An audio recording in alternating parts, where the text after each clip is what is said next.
So this girl would have been used for ritual if not for all these guys. When this happen, you not follow them.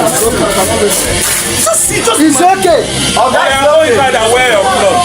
Go inside and wear. Go inside and wear. Look at your life. If they tell you to stop here, go stop. If you see a young man, I know to follow. See, you don't see. God save you. They shout. If not because of somebody shouts now, we can't the person. Their life is if you don't die. That's how you will finish this 30 years. Before you know it, you will leave. There is that person will come and meet you. Correct. Eh? Then they all take to answer bad name. Every time they will carry big car, you will see them. Okay. Oga, what's your name? Oga, what's your name? Oga, what is your name? What's your name? Huh? Raise up your face. Raise up your face. Let me see. From where? LS who? LS who? Hey, stop that.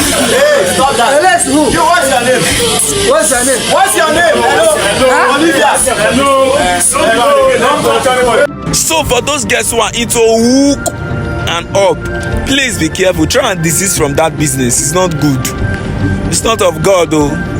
This girl was almost about being killed if not for all these people that intervened. Please be careful. Most of what these guys that follow cars that you don't even know, people you don't know, you just follow them. Some of you will abandon your boyfriend and follow a car or somebody who you have not even spoken with before. It's well, oh, God help you. I done met the funny pastor. Don't play.